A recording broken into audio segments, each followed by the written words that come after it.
The Ninja. Enter the Ninja. This scroll is your license as a master of ninjutsu.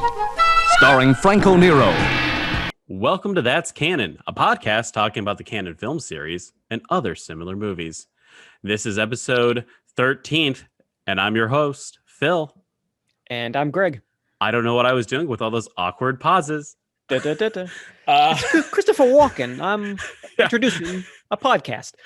Speaking of awkward, Enter the Ninja, directed by Menahem Golan, one of the owners of Canon Films. I noticed that. We haven't seen, it's been all produced by those brothers. This is the first one we've seen where it was directed. So originally, Menahem Golan was not the director. It was going to be directed by Emmett Alston. And from what I've read, he actually did do some directing in the film.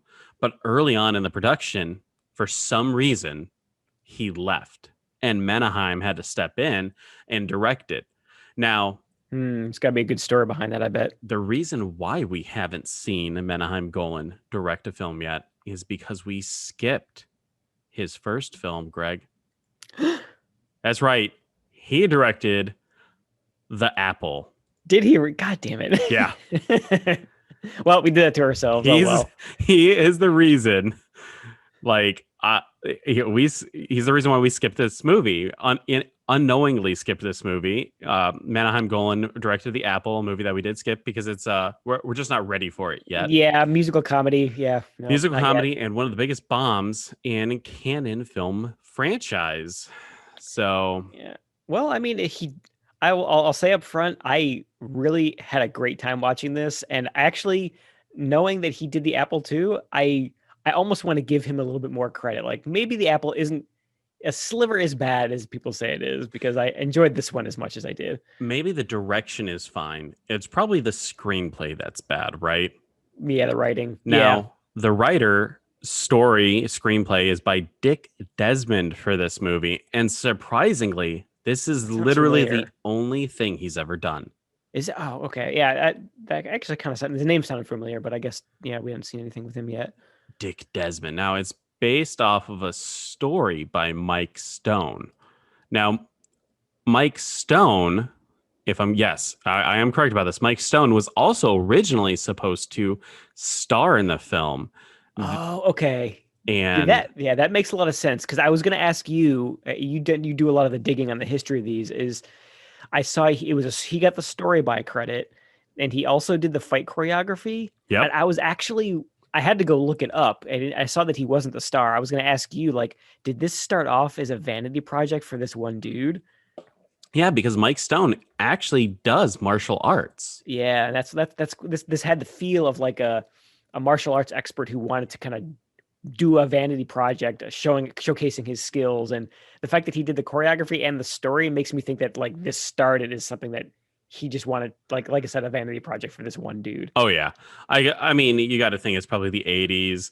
This film was actually the one that started the ninja craze too, Greg. I know we were talking about that last week. This is the reason why ninjas became popular in film. So he wanted to show off some of his martial arts expertise. And instead of Mike Stone being the actor, they got Franco Nero, probably one of the most awkward actors I've seen in a while. He seems so out of place. Ninja Bob Hoskins film. Yeah. You know what? Let's get it started. Yes. Enter the Ninja is a 1 hour and 40 minutes. I paused it immediately to take a look at it, and all I said was, holy fuck. 10 extra minutes, damn it. I know. Better be good. I don't know why, but I think like once it crosses that hour and 30, that I start to slightly panic when it's a Canon film, because I'm like, what could they possibly, because if you listen to our previous episodes, there's so many times where we're going, they've padded this movie out. Yeah, the padding. And then just to think that some films struggle to get to that 90-minute mark, that this one wanted to go above and beyond. Yeah, I feel like you could. I think you could see. Okay, it goes over 90 minutes. I feel like you could come to one of two conclusions. One is it's actually genuinely a good movie, and they had a lot of good stuff, and they trimmed it down to what they could, but there's a lot of good stuff that they wanted to leave in. That's one conclusion. The other conclusion you could reasonably come to with a canon movie is that there's like some director who thought he was a visionary and shot a lot of crap, and it's just more padding than you would get in a normal 90-minute canon movie. Exactly. He was too proud to get rid of it. So the movie opens up. You have like, I want to say that it probably says canon in Chinese. What do you think?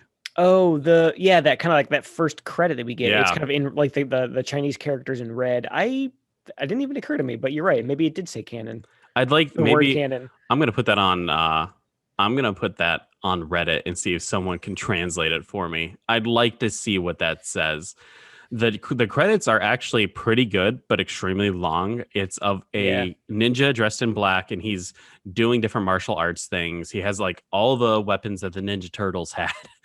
Yeah. Oh, yeah. It's like a showcase of all of the kind of stereotypical ninja weapons, which I guess were maybe, like you said, weren't familiar to an audience at this time, but they seemed old hat to us. What's odd though, knowing this, is that ninja, the word, is illegal to use in the UK. Did you know that? Like used for what? Like commercial Anything. purposes? Or So it's not the Teenage Mutant Ninja Turtles. It's the Teenage Mutant Action Turtles. Action Turtles or Hero Turtles. Teenage Mutant Really? Hero Turtles, yes. And not only that, but certain weapons are illegal to use or depict in British cinema as well, such as nunchucks, which is featured throughout this entire film. Yeah, quite prominently. And I don't know why I was thinking this, but I was just wondering what happens when a movie like this that says ninja a lot and has nunchucks throughout it, what do they do? Either they cut that to release out, it there, yeah. or they just, I guess, never release it there. But Enter the hero. enter the hero.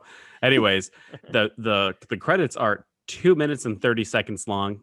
I really just wanted everyone to know that. So Yeah, it's long. it's a pretty long intro credit, and then it cuts to like this beautiful mountainscape, and it overlooks the water, and you see Franco Nero standing there in his white ninja costume uniform. Bright white, yeah. It was a kind of a cool spot to open onto. Yeah, it was kind of a nice view. I don't know where, I assume that was also in the Philippines where they shot this, but yeah, it was kind of a cool shot. And then he looks out across the field, and there's a ninja dressed in black. Now I'm just going to refer to them as black ninjas. That's not a racial thing. It's just going to be easier. It's just literally what they were wearing. And then they start running through the forest, and then red ninjas for some reason show up. Red and shirts. they start tracing after Franco Nero as well. There's a lot of action in this beginning part where it shows Franco Nero's character just seemingly running away and hiding in this bright white Oh my ninja God. outfit. He like hides in the grass at one point.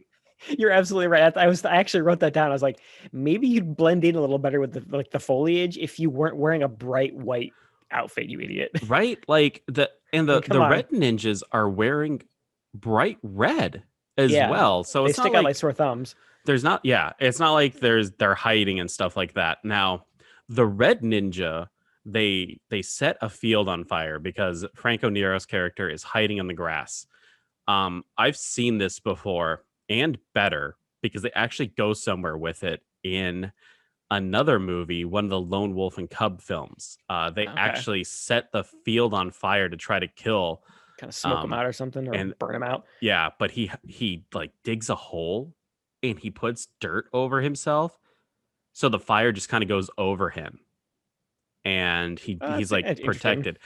But this movie just fucking throws it right out the door, and Franco Nero just runs away, He just runs away from the fire. Yeah. which is hilarious. And he's always picture this in your minds, people. Franco Nero is probably like 6'2" if you've never seen him.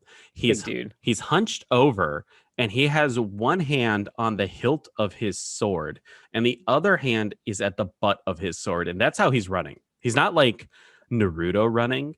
He's, I don't know. It just looks really awkward. I guess he was. I mean, maybe he was like maybe they if it was actually him or a stunt guy, whoever they were running, and that the sword was maybe flopping around too much on his back because he had to just like hold it in place. I don't know. I could see that being the direction, being like, hey, the sword is flopping around. It looks goofy. It looks stupid. We have to Brace it. stabilize it. Yeah. So Franco Nero, he's running through the forest, and obviously he's able to kill the red ninjas pretty easily because they're red against a green background, right? Yep. Just And fodder. he is without any care. It's so easy. It looks like there's no struggle for him to kill and wipe out all these ninjas. No, he like cut. There's like one red ninja who like gets a sword to the mouth or something like Yeah. that. Like he slices right across his face, like right where his teeth are. Ugh. He's gonna have like Joker scars. I know I got these scars. And then fighting a ninja. I got him from Franco Nero. Franco, he pulls, I'm assuming, a bow and arrow out of his ass because he starts slinging arrows at people. Out of nowhere, you're right. And did you hear the sound effect that it makes? It's like a boo. It's like it sounds like a laser gun is being shot off. Yeah, this kind of whole chase scene started a trend which continues the whole movie of just really bad and kind of like off-key sound effects that did not match what was happening on screen at all. Exactly. At one point, they're at the base or at the top of a waterfall, and he's fighting the black ninja. The action choreography was actually pretty good at this point because it's a lot of like far distance shots, and it looks like they know what they're doing. Yeah, they didn't do that kind of thing that got popular later, which was like a lot of like quick cuts and shaky cam to kind of mask bad talent on screen. But yeah, these guys, like you said, they were kind of like wide shots and didn't cut away from them too frequently. And yeah, there's clearly talent there. They allowed the action to play out. Exactly. Franco Nero jumps right off the waterfall, soaking wet, and so is the black ninja. Cut to them out of the water, bone dry. Dry as a bone. Yep. Because immediately I was like, man, those uniforms, that's going to be really heavy for them to walk around in. Can you imagine how awkward that'd be, like with the sword flopping around, and now they also got like these like sopping wet, like loose robes like flopping around, and oh man, that would have been pretty funny. Then we cut. Franco Nero looks out, and it's the red ninja compound, and he immediately jumps in the water. Yeah, I like that. Ninja HQ. He jumps into the water. He comes out, bone dry again, and there's a old Japanese man standing at the foot of a building, right? Yeah, he's kind of like on the back porch or something, just kind of looking around. He's watching Franco Nero kill these people, all the ninjas. He's just watching him do it with no emotion. Franco, he bunny hops towards him a little bit, bows down to him, and then slices his head off. Oh my God. That got an audible reaction from me because I was not expecting, like normally cool kills like that, you get maybe one at the end and then that's it. I was not expecting it to happen so quick, and it was really cool. It was. He popped that head right off, and then he goes into a room and he kind of just chills out. He bows down to like this symbol. You can obviously tell like this place means something to him. Yeah. And then red ninjas start coming in, and then the black ninja starts coming in. They all do the same thing. They kneel down. They kind of like look towards the symbol. Everyone's taking off their robes, and you see some of the red ninjas have like cuts across their face. One guy's got no teeth left. Yeah. And then the guy who had his head cut off walks in holding the dummy head, and you realize that this was all a training exercise. We got Shyamalan. And Greg, I don't know about you, but did you see this coming? I did not. I sort of had an inkling that something was not quite right when we saw the kind of like the head guy there. He was on the back porch kind of looking around, and he wasn't reacting in any way. Like he wasn't, quickly shuffling more red ninjas off at him. I had an inkling that this was maybe not necessarily like a test, but he was sort of, accepting his fate. And he was like, I was expecting a duel to play out between, the white ninja and the head honcho guy. But yeah, I did not expect them to all kind of walk in the same room at the end there and kind of not be fighting each other. Same here. At first, I was like, okay, this is just to showcase Franco Nero's ninja's like abilities. This is like the dry or the not the dry, but like the beginning of Cold open. a cold open. Yeah, exactly. Like a James Bond movie. He has that first mission that really has nothing to tie it to the overall movie. It's Right. just to show you that he's a badass. But no, this was I guess he killed people for a training exercise, and the first 10 minutes and 30 seconds of the film is in complete silence. The first dialogue actually said is surrender or die.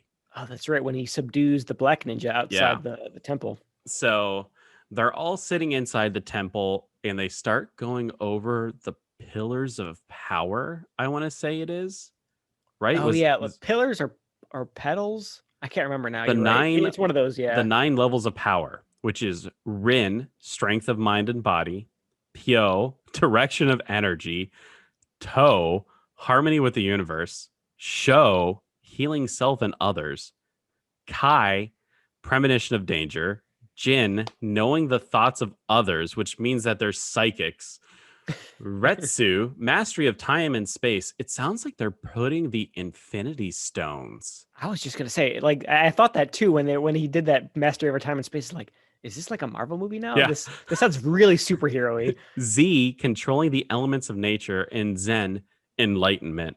Now, not to spoil the movie, but he doesn't do like any of that in the entire movie. There's no mysticism to it at all. No, not really. It's kind of a little bit more conventional than they make it seem like this first scene. But I thought that was kind of a little bit of. I had no idea how much of it was made up or real, but it definitely put a little charm in the movie. It made me think like, I don't know anything about ninjas.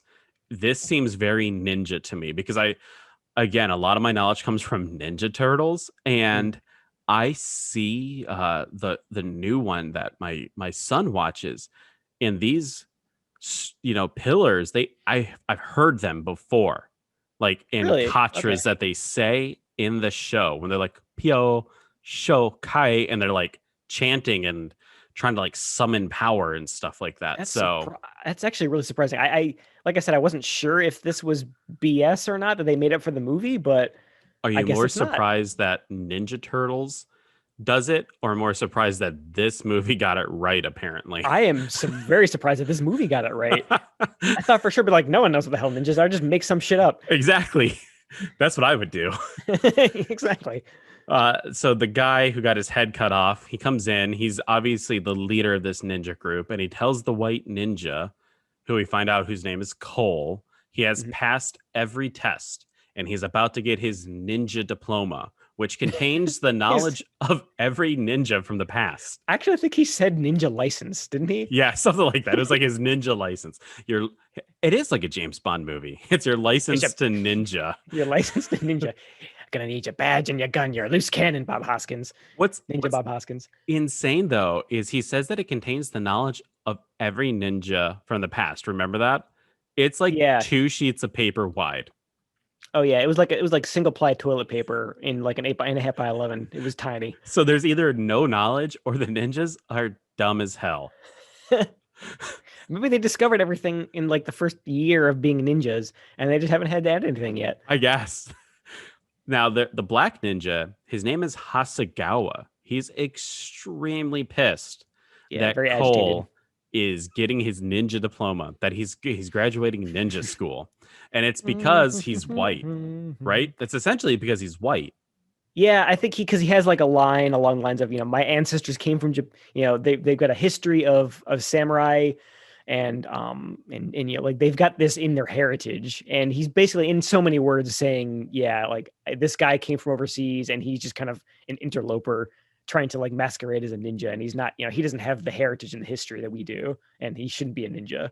Now, Hasegawa is portrayed by Sho Kazuki. If I'm saying this wrong, it's just because I don't know how to say it.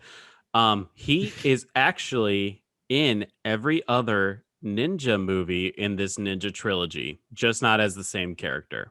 Oh, really? So he's in Revenge of the Ninja and Ninja 3, The Domination. That's actually pretty cool. He seemed like he had some talent, and I mean, based on how they clearly dubbed him, I assumed he was actually a Japanese guy who they brought in to kind of lend some credibility to the movie. He is from Tokyo, Japan. Awesome. And when you talk about dubbing, holy crap, this movie does a lot of it because A lot of it and real bad. now they're actually starting to have dialogue, and Franco Nero's character Cole starts talking and you quickly realize that he's being dubbed as well. Yeah. That is not his voice. Franco Nero is from Italy. He's part of a lot of the spaghetti westerns. You might know Franco Nero most from Die Hard 2. He's the general that they're trying to kidnap. Yeah, the guy who kind of he pilots the plane for a little bit in that Yep. movie, and when he crashes it and shoots the pilots. He's like, yippee-ki-yay, Mr. Falcone. I was actually wondering if he was Italian or if there were Italian people from the Italian film business in this movie, because the whole like dubbing of every character felt very like an Italian movie to me. Exactly. They do the same thing. The whole spaghetti western, Ennio Marconi kind of stuff. I think a lot of these characters, looking at where they're definitely from foreign countries. So I think they're definitely getting these actors on the cheap. Yeah, that definitely is clear. Yeah, as we'll see as we keep talking about this movie. So yeah, Hasegawa is pissed that Cole is a white guy and that he shouldn't become a ninja. And then it awkwardly cuts to Cole talking to his ninja master. And he explains that, he's going to go to the Philippines to, be with some of his friends and meet up with them. And the ninja master's essentially goes, Hasegawa is butthurt because he's a great warrior, but there's no need for ninjas or samurais right now in Japan. Yeah, kind of a man at a time thing where he says, yeah, if this were feudal Japan, he'd be right at home. He'd be a great warrior, but doesn't really his people from his mold don't really fit all that well in 20th century. Exactly. So Cole arrives to the Philippines, and this is one of the things that I always kind of like. It's a movie cliche that I generally dislike. It's when an old friend goes to visit, someone, and obviously they just make themselves feel at home, because Cole jumps a fence and he just nonchalantly walks up to the house like, oh man, I know the guy who owns this. This is okay. But not for Susan, who comes out with a shotgun and immediately chambers the shell. And then I can totally understand why, because this weirdo just scaled the front fence. It's really weird. She starts patting him down and he goes, find anything interesting? Probably insinuating his dick. Grown. And then Cole beats her. He kind of hits her in the arm and she drops the shotgun. Yeah. And then from voiceover, it's, how the hell are you, my war buddy? From off screen. And that's when we meet Frank Landers, who's played by Alex Courtney. Alex Courtney is not popular at all because he doesn't have a Wikipedia entry. Oh. He seems like a guy who got dubbed over, but he is from New York City. Did he just have a Brooklyn accent or something that they didn't like? Or I have no idea why they would dub over this guy, because that 100% again was not his voice. Oh yeah, no, at least it didn't sound like it, because they didn't match his lip movements at all. But that's interesting. Really weird. And then the other person, Mary Ann, is played by Susan George.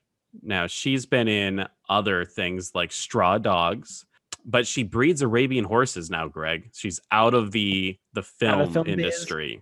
She breeds horses. Good for her, I guess. Yep. Now, Frank Landers and Cole, they're old war buddies, and Frank is like, hey, let's get a drink. And Cole goes, I'll drink anything that you got as long as it's wet. And then cold and wet. Frank starts pouring him alcohol, and Cole goes, no, not alcohol. Even though he just said, I'll drink anything. It doesn't matter. Anything. Oh, except that, or this, or that. There's a lot of dialogue that goes throughout this movie that kind of just doesn't go anywhere or just falls flat, because they talk about the alcohol thing, and then it kind of cuts to them eating dinner, and Franco Nero's character Cole is offered liqueur, which is has alcohol in it, and he drinks Yep. it because it's He's good for digestion. All I had to do is like ask twice. Like, Yeah. you want a beer? Nah, I don't drink alcohol. Are you sure? Well, okay. Okay, I'll have the beer. Marianne and Frank, they don't seem like they're a good couple either. Very early on, there's a lot of sniping in between each of them. Kind of like Marianne questioning Frank's ability to be a functional human being. We can already tell that Frank likes the drink. Yeah, you could definitely tell he's struggling with a little bit of alcoholism, so it's clearly causing some ripples in their relationship. Frank and Cole, they walk out with each other, to catch up, and Cole's like, "Why'd you send a cable? A cable? Why'd you send a cable?" He's like, Frank's like, "I'm getting pressure to sell my land." Cole's like, "From who?" And then that conversation doesn't really go anywhere either. And Frank don't find out for a while. Yeah, Frank introduces Cole to the workers.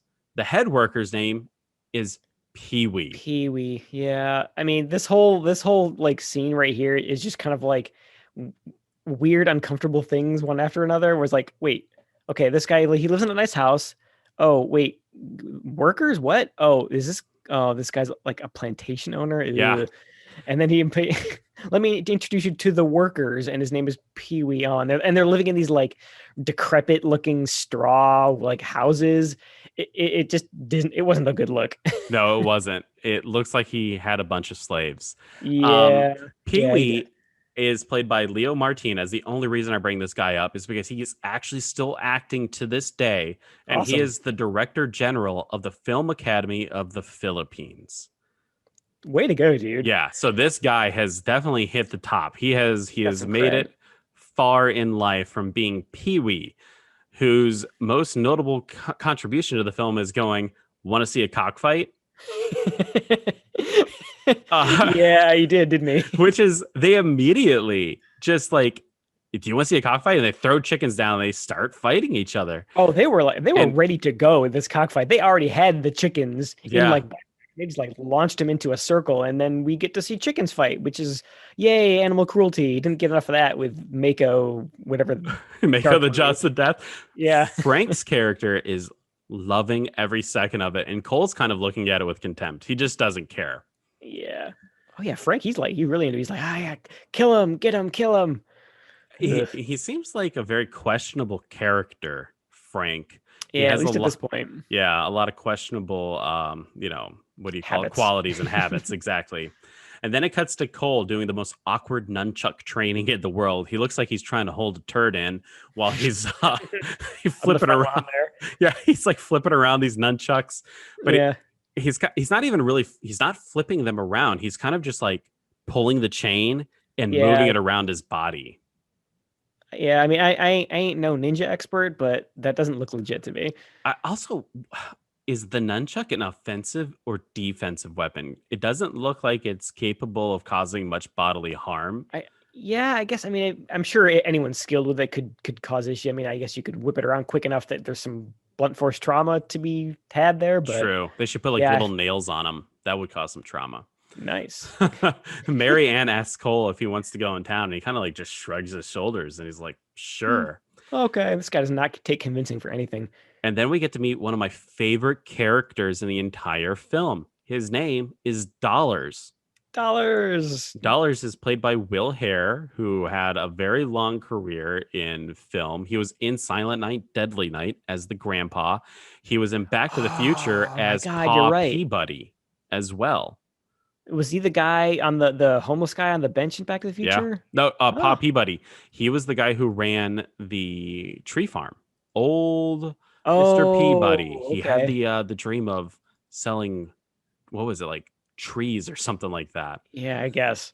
I don't remember. I knew he looked familiar though. And I can definitely picture him in Silent Night, Deadly Night is like, the kind of weird mute grandpa who scares the shit out of that little boy. Exactly.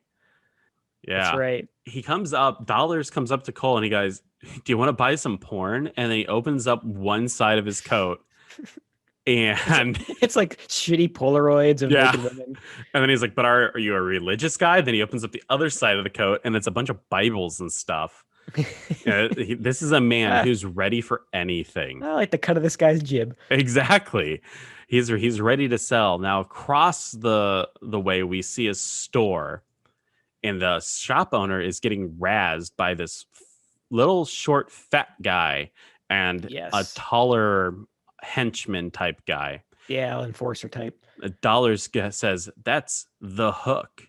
Now the Hook is a small Austrian German man, has like red hair, a crappy beard, and his left hand is a hook.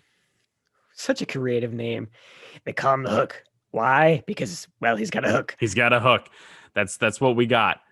Now he shakes down the shop owner. He gets his money, and then the henchman still beats the shit out of the shop owner. Yeah. Paul is like, okay, I'm going to go stop this. And Dollar goes, no, you're not. Even though earlier in the film, his ninja master was like, make sure you use your ninja training to protect the innocent. So despite having his ninja diploma, he's already failed at being a ninja. Screw that. Again, this guy's very suggestible. He's like, I'm going to go stop that. No, you're not. Okay, I'm not. Yeah. All right. I don't right. know you, Dollars, but you seem like a good guy. As Marianne and Cole go back home, Pee-wee is getting the shit kicked out of him by three guys. Two guys are holding his arms apart, and the other one's just kind of like pummeling his stomach. And then Cole comes in and just flying kicks someone right in the face, and he dispatches the other two. In a really weird way. Like, it looks like he like stabs them, but it's like a flat piece of wood he stabs them with. So did you know what the farm is? What they're farming is coconuts. What that thing is a coconut husker. It looks like a flat piece of wood, but it actually has a blade on the side of it. He stabs that dude in the neck with it. Because I wrote the same thing down. I was like, he just stabbed that dude with a bench. That's what it looked like. It looked like it was like a flat piece of wood with kind of like two pieces perpendicularly attached to it. Yep. Yeah, and it looked like a little bench. And he just like stabbed him, and it's like, wait, because they didn't establish the tool. I had no idea that was a thing. Exactly. But they didn't show them, like, you think that there would be a part where they would show them husking the coconuts with them, and so we can understand what they're using. Later in the movie. That's the issue, Greg, is they show that that out of order. Later in the movie. They should have came back. They should have cut earlier to the farm, them husking it, and then the goons coming up and be like, you're here for a bad time, Pee-wee. Yeah, just show them, or even when Frank was introducing them, when we got the cockfighting scene, because we needed that, like, replace that cockfighting with showing them doing the work that they normally do. Exactly. Establish the farm a little bit. Because Frank says that they own a farm, but they never, unless you are acutely aware and paying attention to the movie, you'll never know what they're actually farming. And it's coconuts. I mean, I guess maybe if we were native from the Philippines, maybe we would that would be like common knowledge what those tools were, but yeah, I had no idea. So the workers obviously are like, we're not going to work here anymore. We're getting the shit kicked out of us. Marianne gives them their money and they leave. And then it shows Marianne essentially running the farm all by herself, save for like two other workers that stayed around. And it shows Frank being a lazy ass, just laying on like this hammock thing. Just kind of like drunk off his ass, passed out. And even Cole goes, has he always been like this? Since he started drinking. And then she's like, I love this farm. I'm never giving it up. And she drives away on an ox. It was really weird. Whole horse and buggy. Cut to Cole and Frank running to Dollars, and Dollars goes, hey, yeah, Marianne's in the bar. She's interviewing like the entire damn village for jobs. Please come work for us, yeah. She's being very picky, though. They have literally no workers. They should be taking anyone that has a pulse. Yeah, hey, do your arms work? Do you have a hook? No? Good. In the background, though, the Hook is there. And he's kind of like tapping his hook on glass, intimidating the people in the room. People are very afraid of this small, fat German guy. And then the workers start walking away, and Cole kind of like confronts the Hook, right? He's drinking lemonade, and then he accidentally, in finger quotes, punches the Hook in the stomach. Yeah, kind of like elbows him, his drink spills on him, and he's all pissed. And then a fight ensues. The Hook gets his goons to fight Cole, and he quickly dispatches them as well. The action is pretty good, but it's also absurd in parts, because there's moments where like Franco Nero's character will drop to the floor in a push-up position and just mule kick behind himself a couple times. Yeah, I feel like that's one of those things where, like, as the audience member, like, again, I'm not a martial artist, but I feel like I could avoid that pretty easily. Like, one these step back. these idiot henchmen just kind of stand there and take it. The Hook starts trying to fight him, and we actually see Franco Nero do some action himself, and he slaps the German guy around, and then he takes his hook hand and jams it into a piece of wood and says, "Hang around." Hang around. It's a Gotta love really those good. one-liners. It's a good one-liner, especially is, because yeah. like when Arnold Schwarzenegger throws the pipe through the one guy in Commando and steam starts coming out of him. He's like, "Let off some steam." Let off It's a some good steam. one. It's very my on the God. nose. You're right. And there's another Arnie quote like that. I think it's from Predator, where he like throws a big giant knife at a guy and he like pins him to the wall and he says, "Stick around." Yes, exactly. Perfect. So they definitely have the quotable quotes and the quippable quips in here. The Hook, he goes to this giant office building to meet Mr. Venerius. Now, Mr. Venereal disease. yeah. The movie has a hard time understanding what it wants to be. It's three separate genres at once. It's an action movie. It's a comedy when Mr. Venerius is around, in my opinion. Yes, and his henchmen especially. And then it's like a shitty romance when it's Cole, Frank, and Marianne. Yeah, especially that last part. Like, I'm glad that they didn't lean into that as much as they could have, because that was already kind of eye rolly for me. But yeah, you're right. It does kind of like the tone of this whole thing kind of bounces around depending on which characters we're with. If you gave me Mr. Venerius, what was his name? Hook. Mr. Parker. Hook and Mr. Parker. If you gave me those three in a movie, solid gold. Oh yeah, Mr. Parker was a sassy dude. Oh my God. Mr. Parker and Mr. Venerius had such chemistry with each other in this movie. I absolutely loved it. Now, perfect henchman boss chemistry. Exactly. He's like the second goon in charge. Yep. We cut to the Hook. He's inside the office of Mr. Venerius. Mr. Venerius has the most baller office I've ever seen. There's a giant swimming pool in the middle of it, and he has like all of his accountants in white linen suits. Oh my God. Surrounding it. So many white suits in this movie. It's unbelievable. I mean, I guess that's just like Filipino style. I don't know. It's hot. They got to wear white linen suits, but it looks super dapper. It does. And Mr. Venerius, he's wearing like this. It probably has an official name. He's wearing like a floor length shirt. It's blue. It probably has like a real name. It looks like a sari if it was. Yeah, I was say it's like if it was Indian, it would look like a sari. Yeah, it's kind of like a longer, more colorful version of that. It's exactly. kind of like it was like a cross between a sari and maybe like a kimono even. Exactly. He looked super comfortable. Now the Hook is going to give Mr. Venerius the news that he didn't get the land from Frank, but Mr. Parker is there. The Hook is supposed to talk to Mr. Parker. He's not supposed to address Mr. Venerius directly. And every time he messes up, Mr. Parker slaps him in the face. Slaps him in the face, yeah. Oh, and this poor German Hook guy, he just takes it. He does. He's such a badass when he's alone, but as soon as he gets in front of Mr. Venerius and Mr. Parker, he turns into a little weakling. Yeah. Now, Mr. Venerius, Charles Venerius, is played by Christopher George. He was in a bunch of films, but he died at a young age in his 50s due to a heart attack. Oh, that's sad. But yeah, he's been in quite a few different movies. The one that I would most know him from is a zombie movie called City of the Living Dead.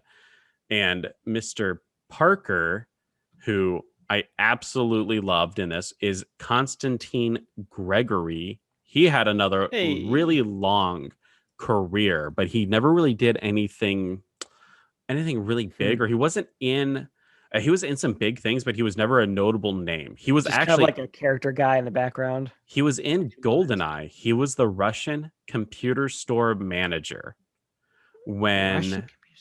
Remember when what was her name? Natalia. She needs to use a computer to talk to the other IT guy, Alan Cummings' character, and she goes like to a computer store in Russia, and she's like, "I want to use the internet," and he's like, "Okay, go ahead."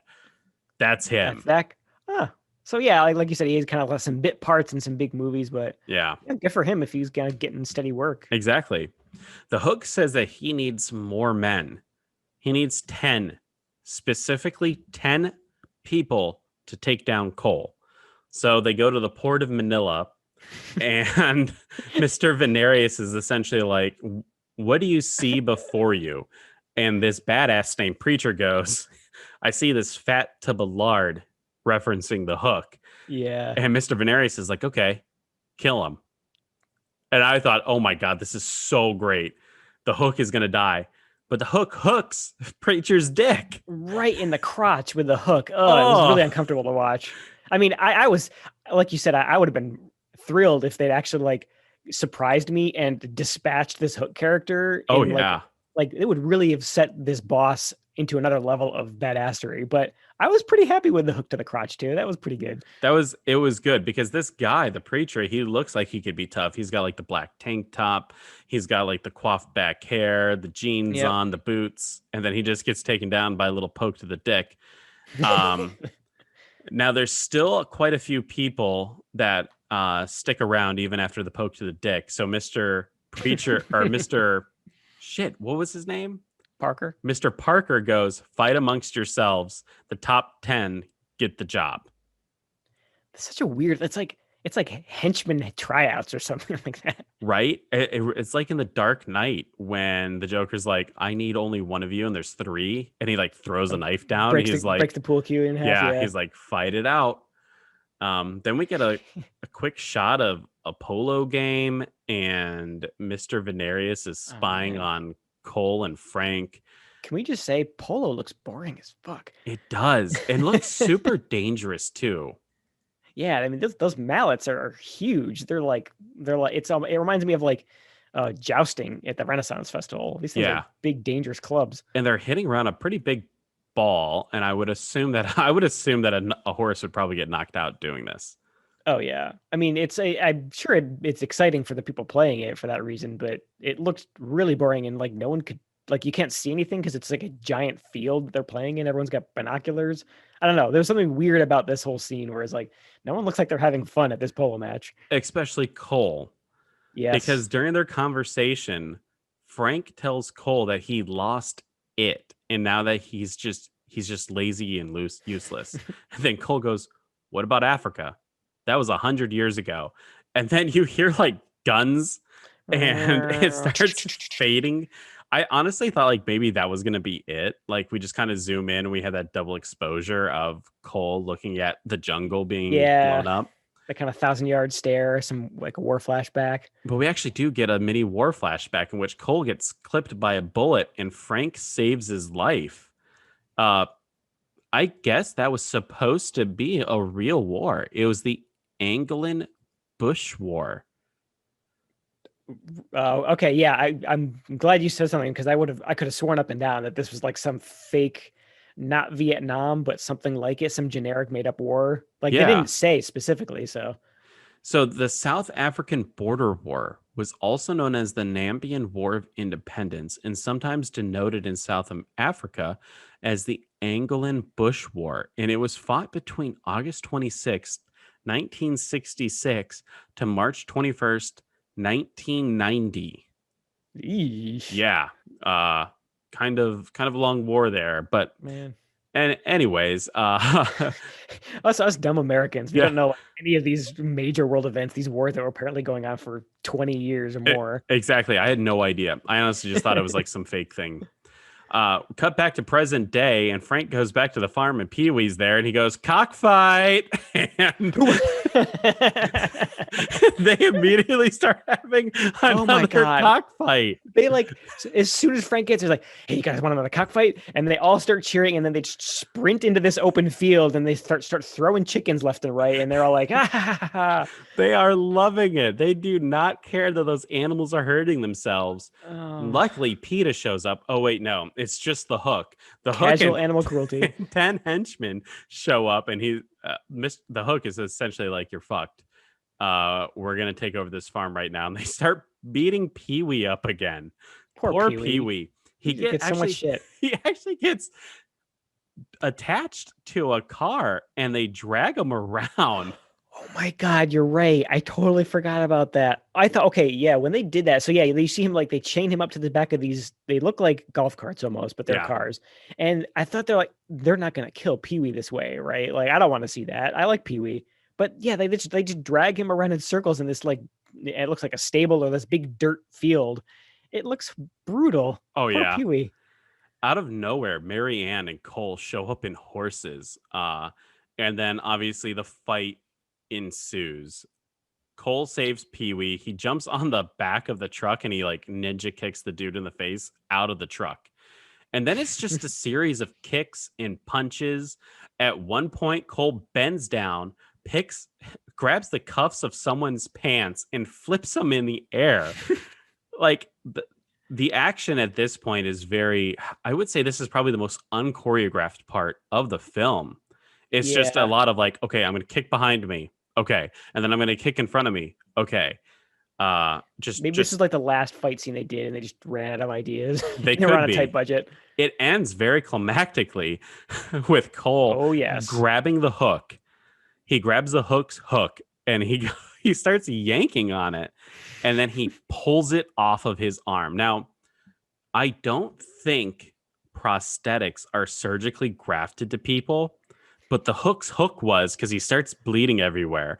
And he goes, it's brutal. Like you can hear it, like you hear like bone crunching sound effects and like ripping, and then it just like is immediately a bloody mess. Yeah. Oh my God. Cole tosses the hook's hook back at Hook. That's a lot of hooks. And he goes, hey, you forgot something. And then you hear womp, womp, womp.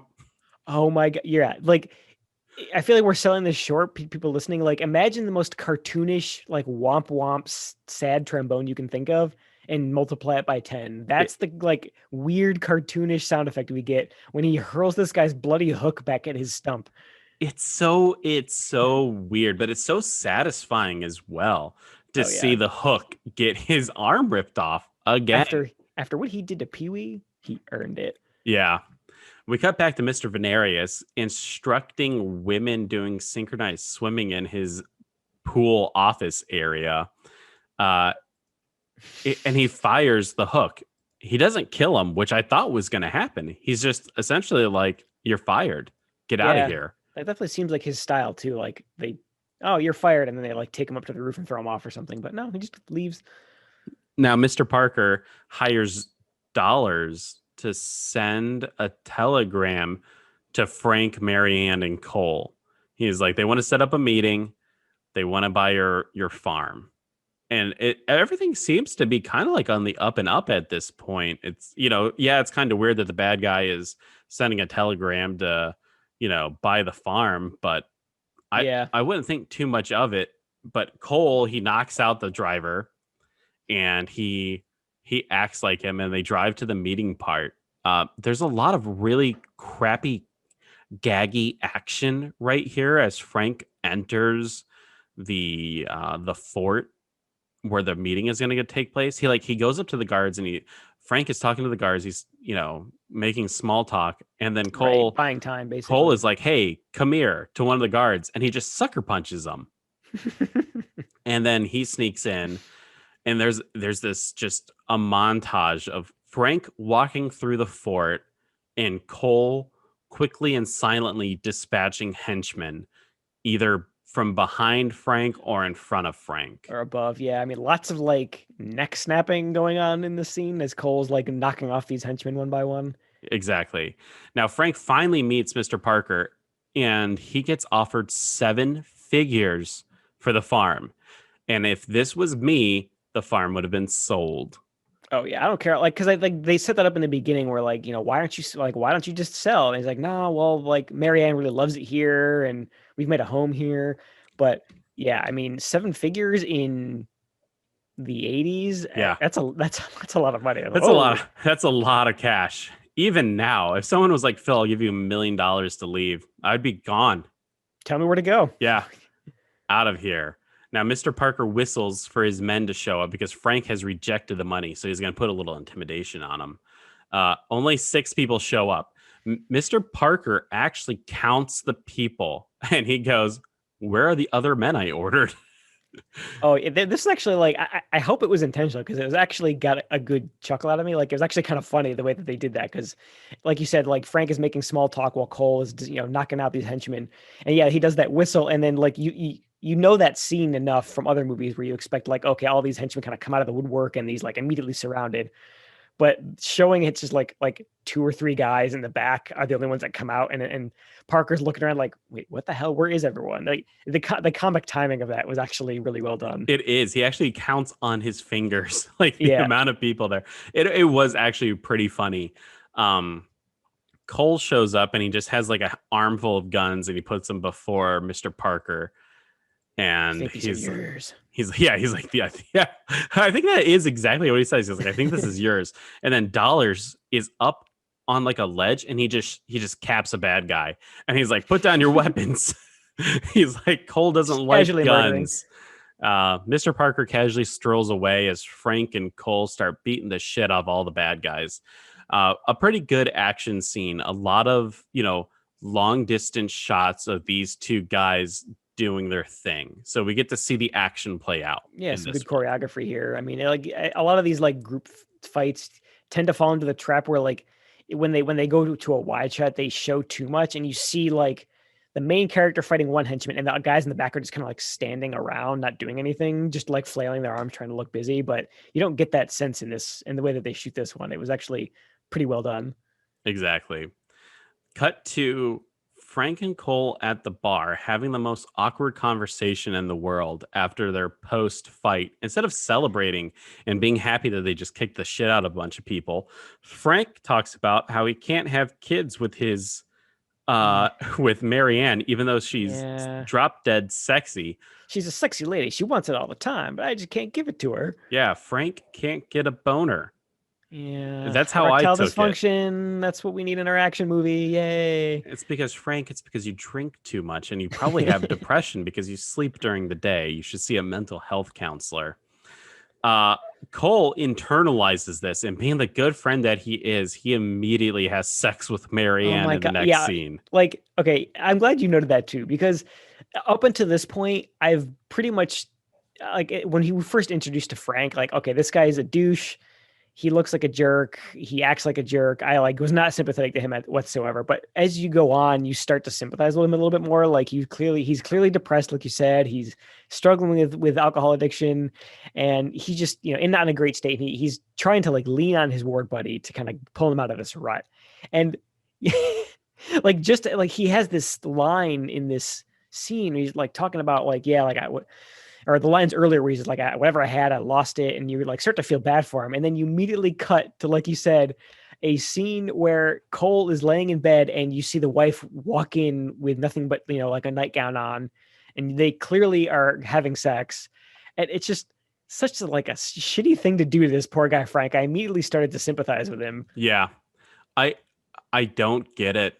Because obviously Cole has some kind of affection towards Frank because he traveled from Japan to the Philippines. Yeah, to go hang out with him and see what he's doing. And like, that's how you show like you care about this friend of yours, is by like sleeping with his wife. Immediately shacking up with his wife. Come on, dude. What an A-class asshole. Maybe that's in the ninja scroll. Maybe that's like the 10th ninja pillar is like adultery.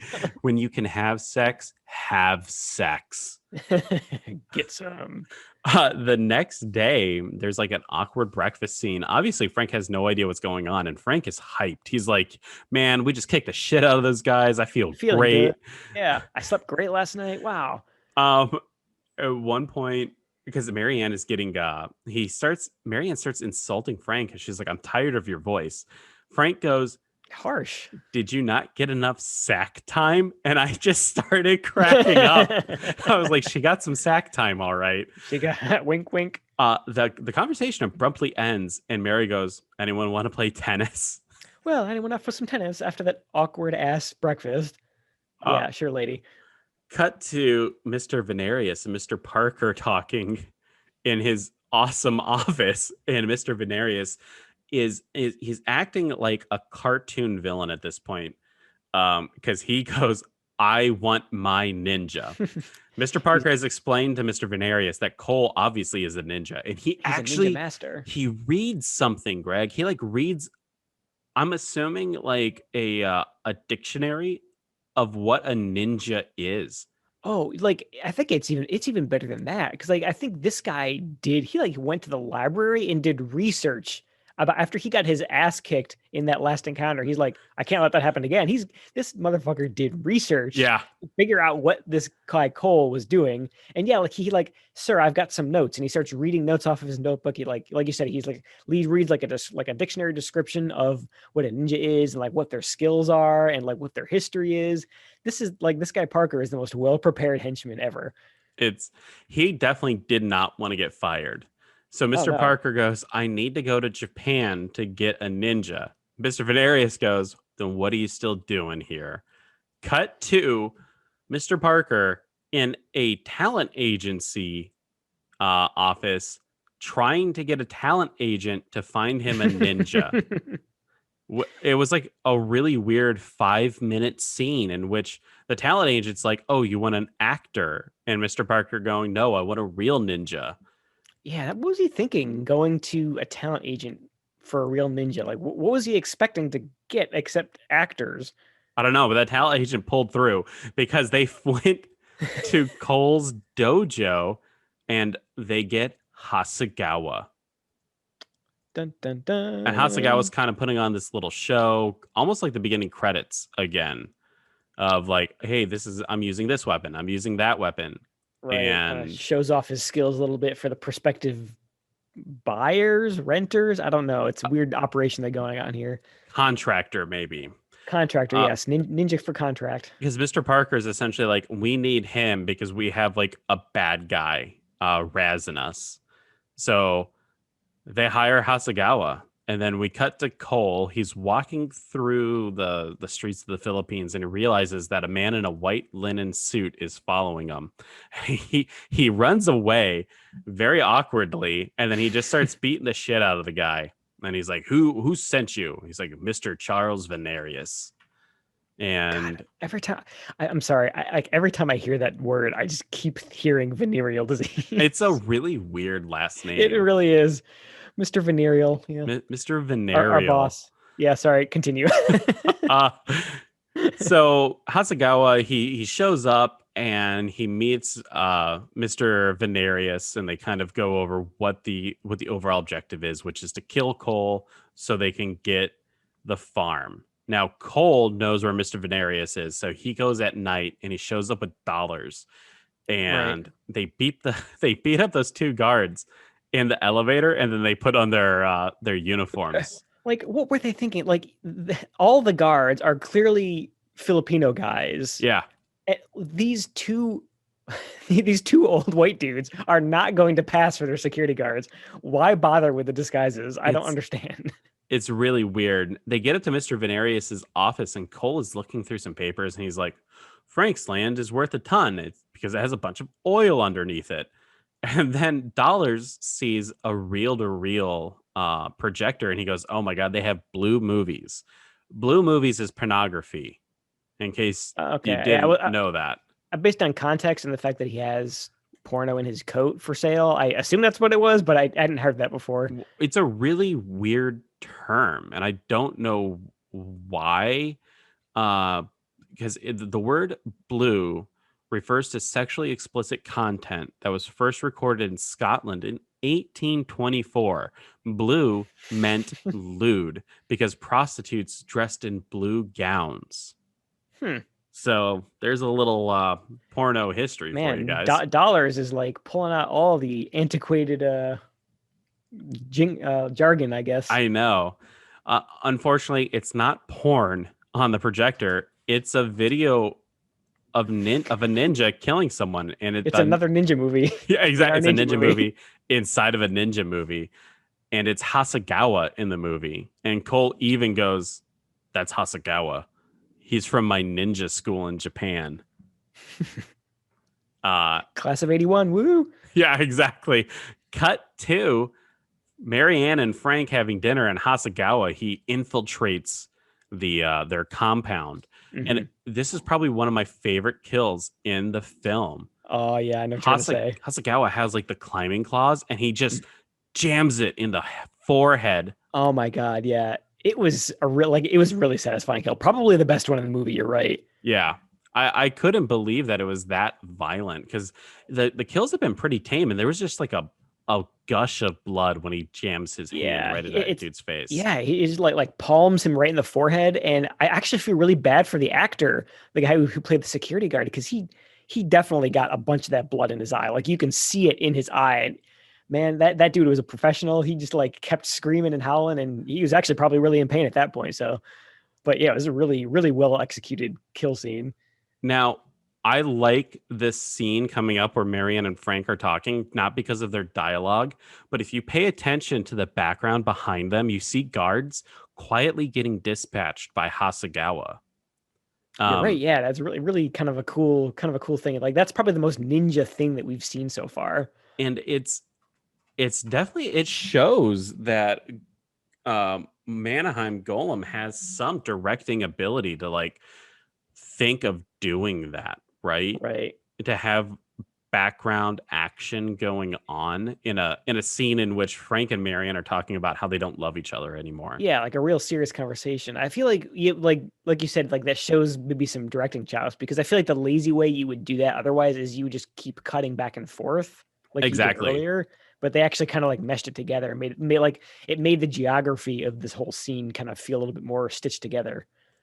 Eventually, Marianne and Frank realize that Hasagawa is sneaking around and killing people, and Marianne immediately goes for that shotgun. Frank, being the loser that he is, just kind of stays back and lets Marianne take the charge.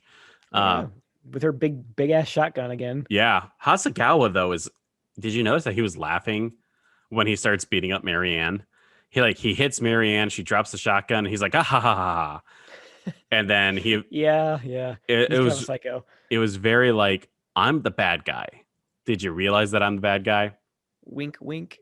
Hasagawa eventually he dispatches of Marianne, but we don't see her ultimate fate. And then Frank and Hasagawa go at it. Frank's got a baseball bat out of nowhere. He's swinging very lazily at Hasagawa too. He's not going for the kill. He's going for the tap. Yeah.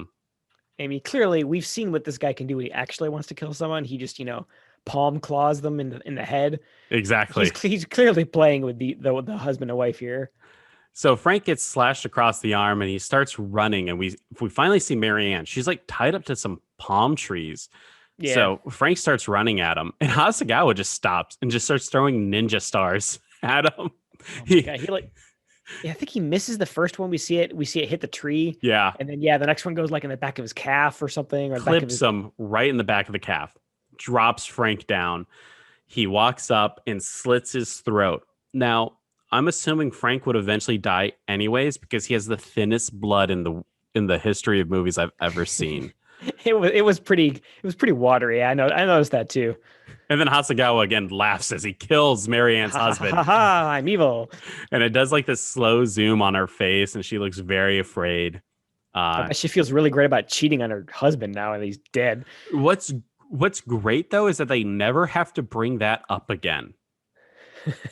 There's no awkward conversation between Frank and Cole of like, hey, I had sex with your wife. Yeah, really. That kind of like put a little bow on that nicely. Oh yeah, he's dead now. Well, job well done. Do you think Cole thought that when he finally finds Frank dead? He's like, well, at least we don't have to talk about this.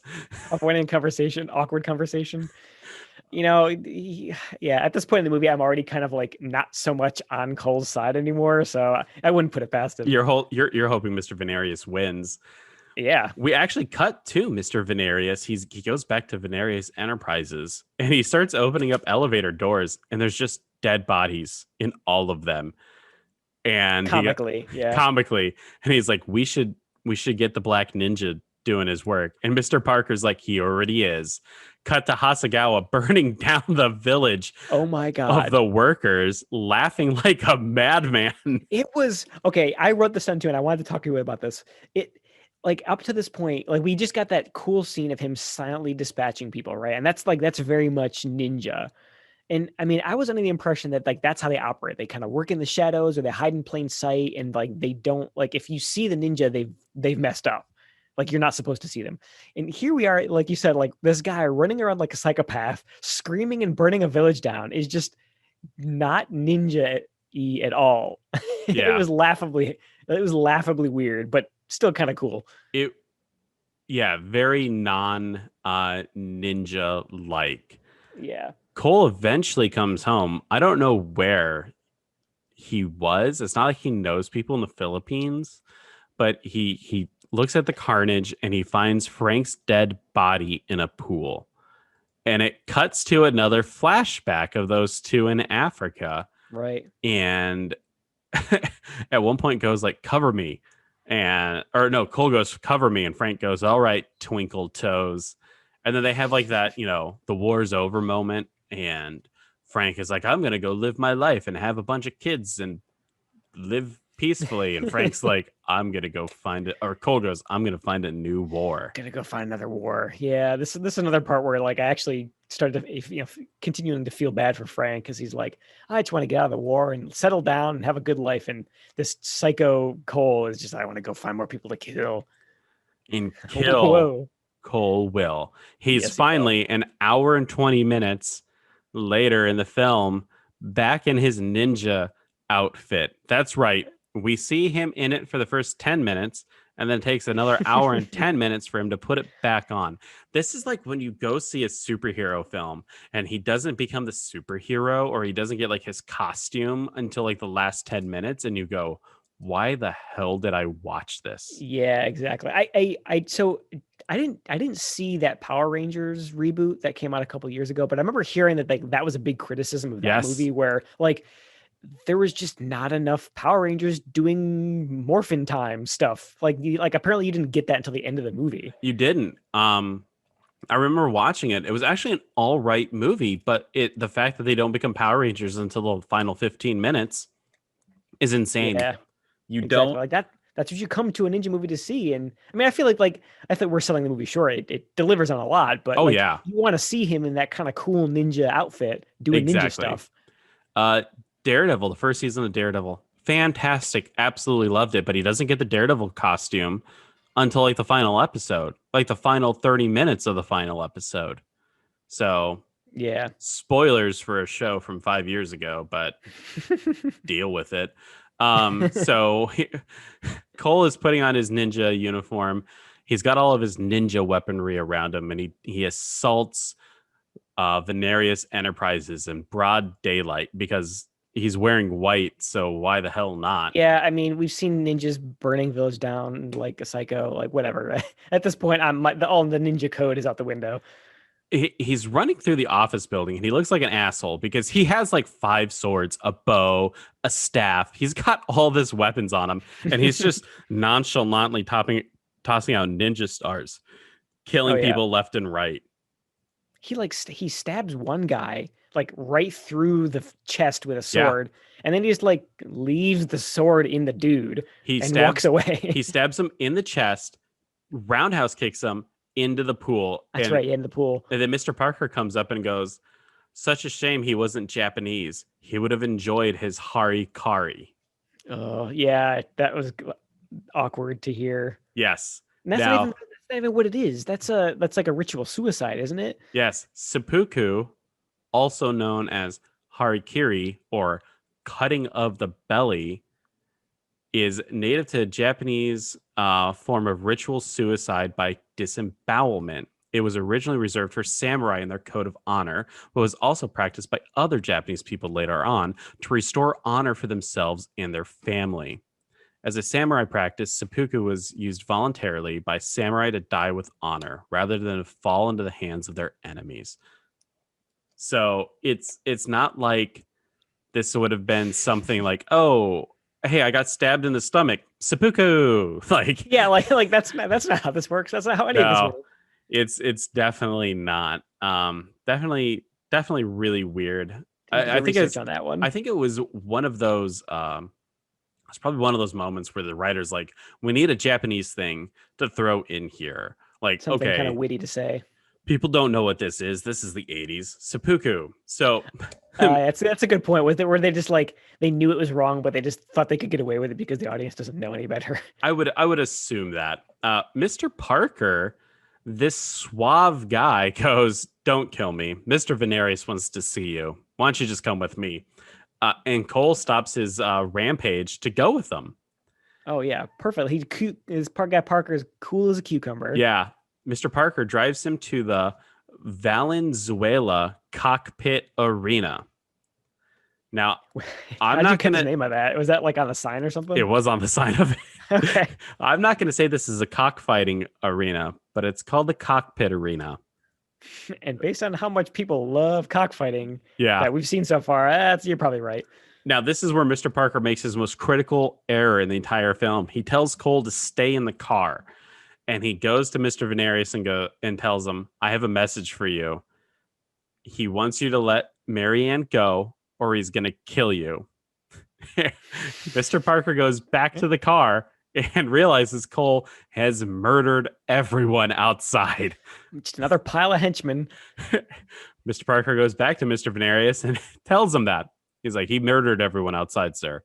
And he left. Mr. Venarius is like, "No, he's still here." And he goes, "Come here, ninja." He's like taunting him to come out. Ninja. Like he's a dog or something like I that. was gonna say like a cat or something. What a weirdo. And then pulling out a page from from Batman, the League of Shadows, he starts using theatricality and deception, and all these pyrotechnics starts shooting off in this cockpit arena. How the hell did he manage to do this? I don't know. Maybe he got there like an hour early and set all these fireworks up ahead of time. I don't know. He's like, "Where would a bad guy take me? Oh, the cockpit arena. Okay." All these pyrotechnics. Bury this firecracker. Starts going off, and Cole is murdering everyone. Absolutely everyone. This is a really great scene. Like a great culmination of all the kind of he's pulling out every ninja trick in the book. Yes. There's only one critical flaw that I have for the entire part, and that's when we finally meet the preacher character again. Pyrotechnic goes off. The preacher and this other guy are holding guns. They are pointed at Cole. Cole is twirling around Psy. They have they stop and go, "What is this?" And the other guy goes, "I don't know." And then they get stabbed instead of just shooting them. Oh my God. That's the perfect opportunity for that Indiana Jones moment where they're flashing the sword around and they just shoot him. But just shoot him. Everything else is awesome. At one point, he throws a bunch of tiny the caltrops, caltrops in some guy's face, and he starts screaming. He starts injecting someone with darts from a blowgun. I'm assuming with poison. Yeah, there's no way those pins are just gonna kill him. But he puts in 6 on the guy. Wham, right in the stomach. So yeah, there's a lot of really good fast action here. Using every weapon. The ninja stars, the dart gun, the sai, the nunchucks, the swords, and it culminates with Mr. Parker holding Marianne with a gun to her head, and Mr. Venarius comes out and he's he's essentially damn it. Oh no, wait. Yeah, Mr. Venarius calls out the ninja Cole. Hey, Cole pops out of nowhere. Puts an arrow through Mr. Parker's arm. Do you remember that? Yeah, like the arm that he's using to hold the gun up to Marianne's head. Yes. Mr. Venarius goes, "Don't let her go." Mr. Parker, being cool as a cucumber, goes, I believe I've been hurt, sir." Yes, that's such a good quote. It's and he doesn't even grimace, he doesn't scream. He just looks at this giant arrow right through his wrist. He's like, "I think I've been hurt, sir." Yes. Mr. Parker, you deserve to be every mastermind's lead henchman. Oh man, you were just A+ henchman. Yes. Cole magically shows up behind Mr. Parker, knife to his throat. And now Cole is bargaining for his life. Mr. Venarius pulls out a gun, shoots Mr. Parker right in the heart. And he's like, "But sir," and he why? dies. Oh, rip, Mr. Parker. Now, Mr. Veneris is essentially telling Cole, like, hey, you're a ninja, you're a hired assassin. Let me hire you. You can take Mr. Parker's place. Cole goes, I'm not for hire. And you killed my friend Frank. And he just chucks a ninja star right in Mr. Veneris' Yes. chest and dies. Mr. Veneris, if this is in slow motion, I swear, Mr. Veneris just shrugs. He like shrugs in the air, like, "Oh God, what is this?" Oh yeah, like it's like a flow of different emotions that you see happening in Mr. Veneris. Like at first he's like surprised, he like looks down at it and you get these like kind of wide eyes, and then he kind of transitions into like a shrug and he's like, "What the hell, man?" Yes, I'll And then die. and it's like all kind of like going over this really great slow motion, like I don't know if it's not a scream, it's kind of like a groan. He's like, "Ah." Yeah. It's a really good cheesy death. Oh I yeah, like it though. it's it's funny because I've never obviously never seen this movie before, but I actually recognize that kill from at least a couple of like YouTube compilations of like funny bad B movie death compilations, like funny action scenes, and like there's like obviously some kills from Silent Night, Deadly Night in there, but like this one I think was in the like top 3 of some of those compilations. Like I actually recognize that like goofy death scene. I was so happy to see it again. It is definitely a highlight of the movie. Oh yeah. Cole eventually realizes that Hasagawa is in the cockfight arena. Waiting Hasagawa for him. having the honor of being a ninja lets Marianne go. And Cole is like, hey, get the hell out of here. I have to do this for his honor. Now, the movie's an hour and 40 minutes long. We're at an hour 32. There's 7 Yeah. minutes left. So this is like going to be a pretty quick fight. It's yeah. I noticed that too, and I noticed the clock. You know, how like you said how little time was left, and I was already kind of like predisposed to disappointment because I was like, this is like a big the ninja duel scene between the good and the bad guy, and I was hoping that it would get a little bit more ceremony, but unfortunately it didn't. They kind of had to rush it. Yeah. So at first I thought it was going to be even more of a limp noodle because they immediately kneel in front of each other and they start chanting and stuff. And I was like, is this going to be a battle of like will and power, like ninja power? But That would have been awesome. they eventually do start fighting, and Cole uses pocket sand to blind Hasagawa. Pocket sand. And instead of immediately going for the kill, he jumps around the arena like a giant asshole. He could have just killed him. It could have been over right then. Yeah. Definitely some wide openings that you see. There's a moment in which Cole kicks him over his head, and then like he takes his sword and jams it into his stomach, and that's it. Yeah, he's clearly down for the count at that point. It was kind of that was even though it was kind of rushed, that was kind of a cool part where Black Ninja Hasagawa, he kind of thrusts at him with sort of, it looks like a dagger on a stick. I'm not sure the name of the weapon, but he does that kind of ninja thing where he grasps the blade between kind of his palms, kind of 2 flat hands to stop it, and then uses that to kind of throw it over him. That was kind of a cool. That was a cool moment. I wonder, yeah, long staff with a dagger. That probably has an actual name. I'm sure it does. Yeah. You know what I'm talking about, right? Exactly. Yeah. It's kind of a unique looking weapon. It's not a spear. It's a little shorter than a spear. It's probably like 4 feet, 3 feet high. And then there's probably I don't know, an 8-inch blade on the end of it. But so Hasagawa goes, you have won with honor. Let me die with honor. And Cole cuts his head off. Awesome. And it was pretty cool. Cut back to the farm. Marianne's like, will you write me? And he's like, I'll be back. Yeah, he did say that. Which predates I'll be back from the Terminator by 3 years. So who copied who? James Cameron. Exactly. Now we see Dollars dropping off Cole at the airport, and we see a luggage boy come up, and it's the Hook. Yes, what a great callback to bring him back. Yes, he runs away, and mind you, Dollars is like, so who are you going to kill next? And Cole goes, ninjas don't kill. They dispatch their enemy, and they only use their powers to defend people, despite the fact that he's murdered a lot of people in this movie. Yes. As he watches the Hook run away, he goes, there are exceptions. Zoom in to Franco Nero's face. He looks directly into the fucking camera and winks.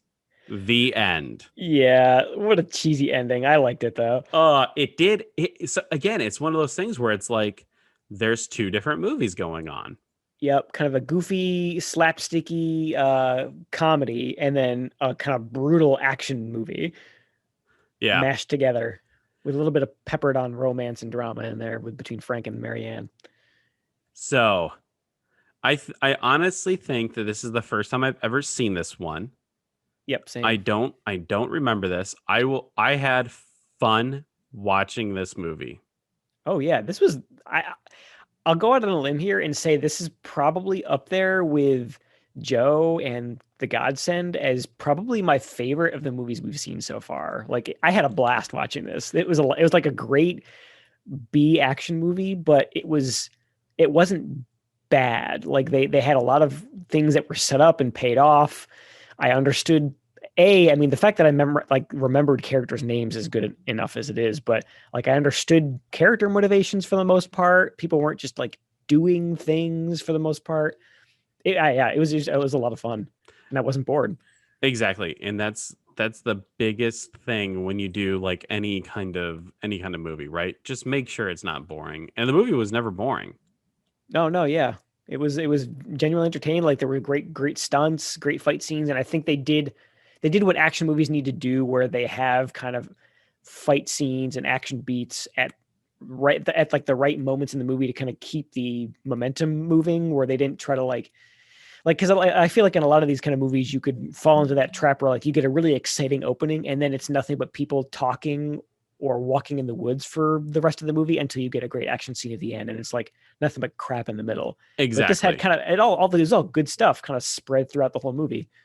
Yeah, it seemed like every 10 to 15 minutes they had an action beat, and it definitely helped move the movie forward. There was never a moment in which it was, oh my God, this is so boring. Why are we doing this?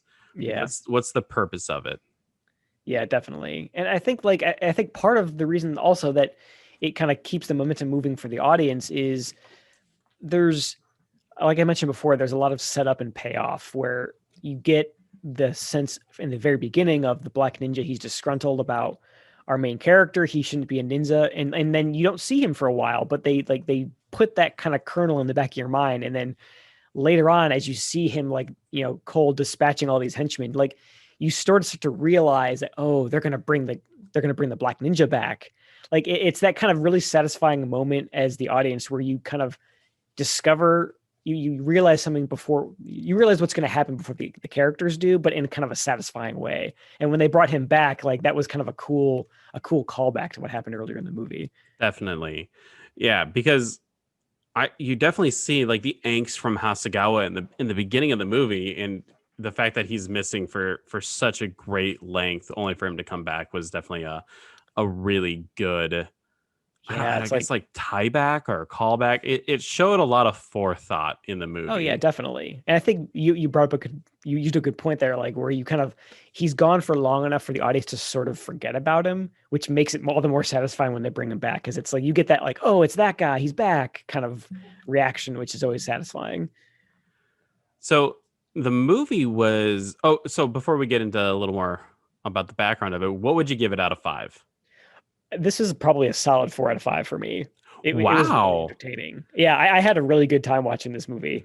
I gave it a 3.5 out of 5. I think just at points, like we said, there was a few. The one fight kind of felt sloppy. The mishmash of tones. Maybe if they got rid of the whole Cole having sex with Marianne, just show these two friends being friends with no issues, right? Yeah, exactly. Kind of clean up their relationship a little bit. Frank can have issues as a person, but I don't want the relationship between Cole and Frank to have issues.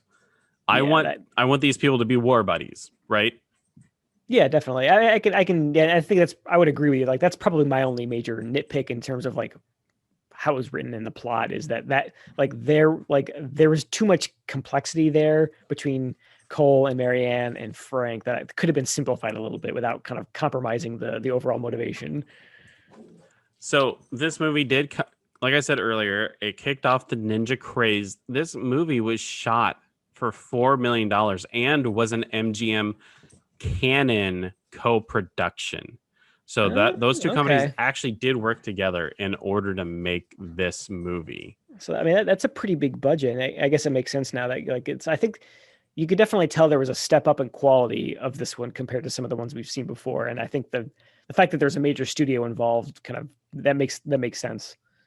So Franco Nero had absolutely no training whatsoever. Anytime you essentially don't see his face, assume that it's someone else. That's why when you see Franco Nero doing like awkward action, it's because like that's what he had to learn. That Yeah. those moments of like using the nunchuck for like the one moment, that was essentially what was expected out of Franco Nero.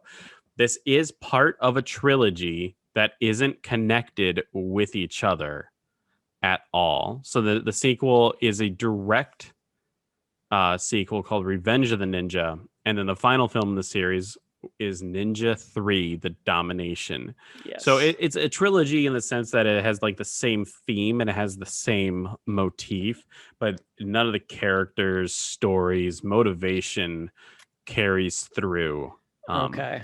Yeah, that's what I was actually going to ask you about that and see if any of the later movies tied in any way because I know you mentioned Hasagawa. He's in those movies but playing different characters. I wasn't sure if there's any kind of through line, but no, it sounds like they were literally like you said, just we want more ninja movies.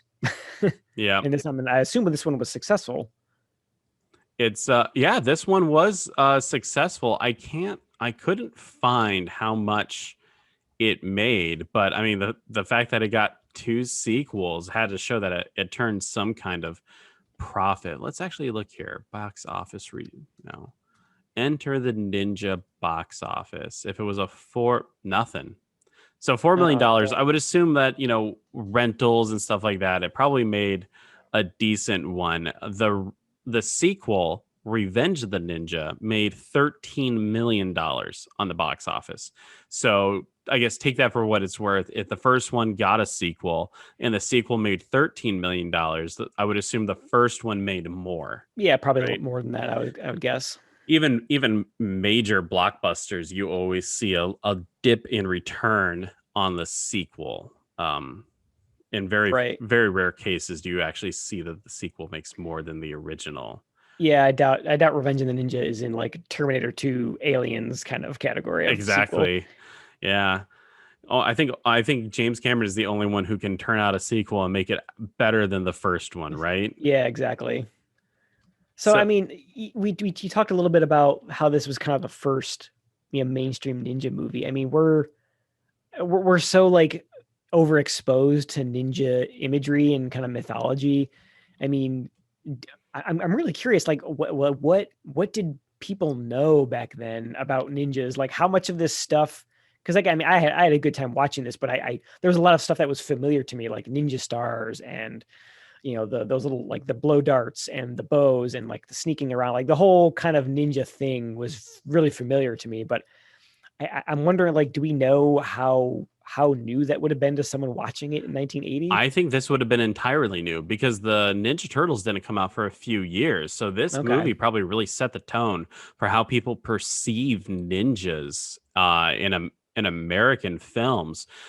Japan, there's tons of ninja films before, the 1980, Yeah. American ninja craze. So the fact that this was like probably the first Kind of. real, ninja movie for Americans to see, it probably was able to do everything. That's probably why it threw the entire pot, the entire kitchen at the screen. He was using the ninja stars, he was using the nunchucks, he was using the swords.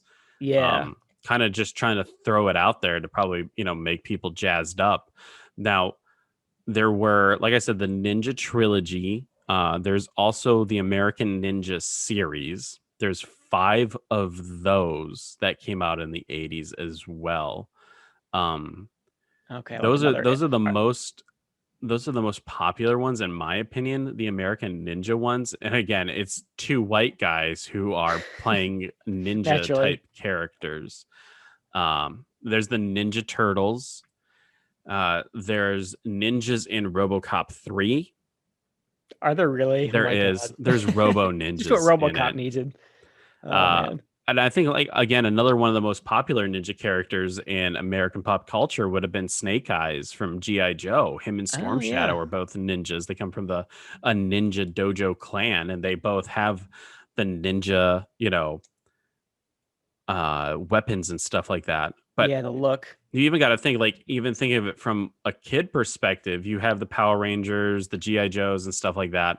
But you also have 3 ninjas. Yeah. Oh, I'm so happy you brought that up. That was a huge favorite of me and my brother when we were Yeah. growing up. Like that was one of those kind of movies that would be like repeat rentals from Yep. the video store. I think Leslie Nielsen was in that too, wasn't he? He wasn't the big. He was the big bad. Leslie Nielsen was in Surf Ninjas. Surf Ninjas. Yes. He Sorry, was the Surf big bad in Ninjas. that with I Ernie got Reyes Jr., Rob Schneider. yes, but I mean that's another great movie. Yeah.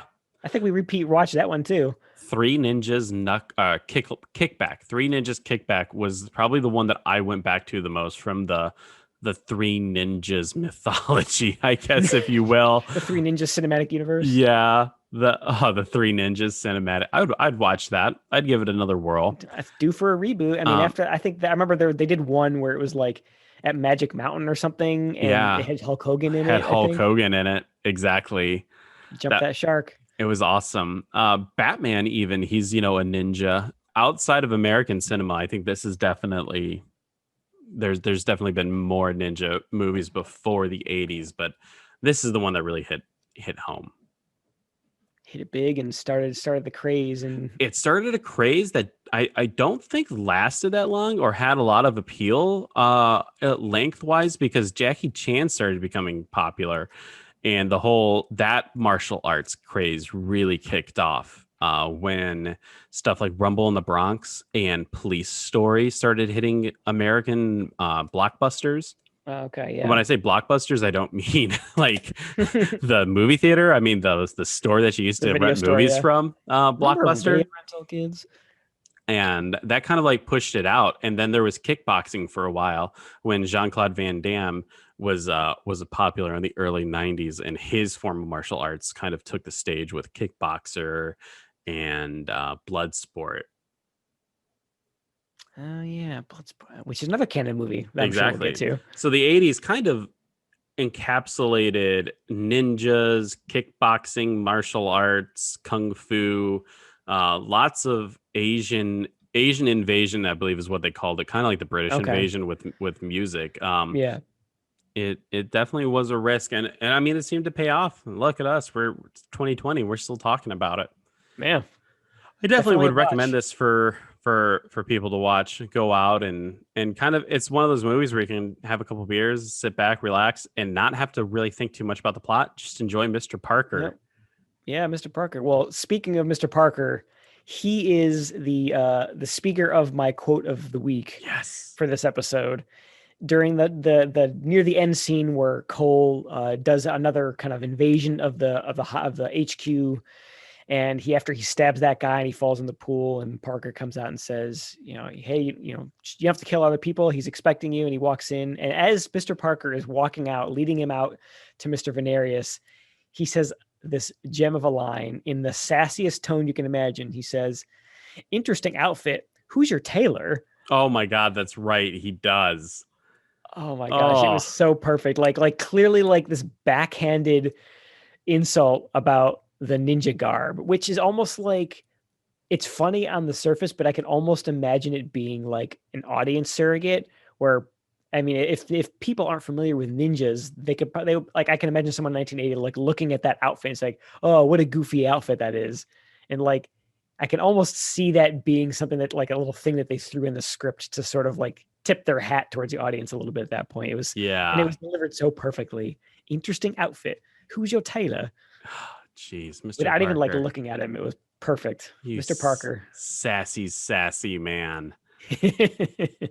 So next week we have a drama Ooh, to watch, a first for us from Canon. It is a remake as well. So the movie's called interesting. Body and Soul. It's a remake of the 1947 film of the same name, Body and Soul. Now, the original film is considered one of the best movies about boxing. So, Interesting. I would not have guessed boxing based on that title. so Body and Soul is a 1981 American drama film written and starring Leon Isaac Kennedy. And it is a film about the story of corruption, violence, and the temptation between a boxer and a knockout. The knockout being the woman. So let's you know what, before we go into it and call this the official one at the end of the episode, let me just jump over to Amazon Prime and make sure that Body and Soul is for free. And here we go. Looks like it is. Body. Oh, wait, no. Amazon Prime. Why isn't it showing up? Amazon Prime. So I found it. It's saying video is not currently available in your location. It's not available in my location. Do they know that we live in the United States of America? Excuse me, I'm an American. I am not used to this kind of treatment. This is something for like people from the UK who can't watch this crap. Licensing fees, come on. Damn it. It really isn't available. Holy crap. Time to fish out those obscure Blu-rays. I did or DVDs. Not expect that. That's insane. Well, Greg. I mean, maybe it has something to do with if it was a remake, maybe someone owns the rights to the 47 version and they don't want this one seen the light of day. Let me tell you something. Next week, we watch the Charles Bronson immortal classic Death Wish. It's not a canon film, but if we're going to watch the rest of the Death Wish movies, which are canon films, we might as well know where we're coming from. Death Wish, originally released in 1974, is an explosive story of revenge and urban violence as Charles Bronson plays Paul Kersey, a bleeding heart liberal who has a bleeding heart liberal who has a change of opinion after his wife and daughter are violently attacked by a gang of thugs in their apartment.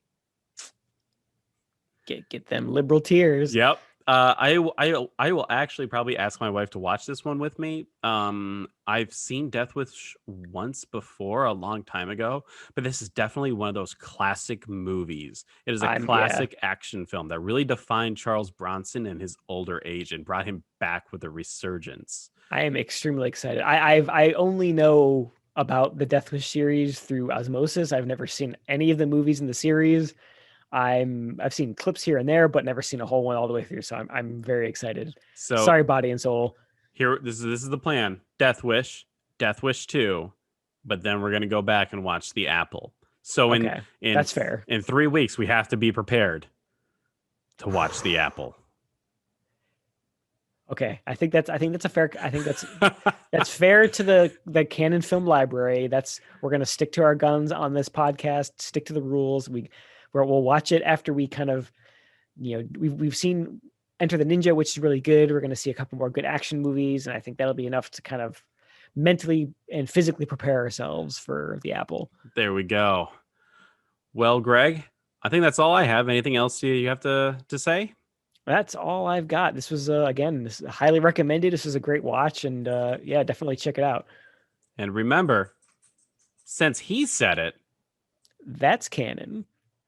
Call him a mad vigilante. Call him a hero. Either way, he's always on target. We want you to get out of New York. Permanently.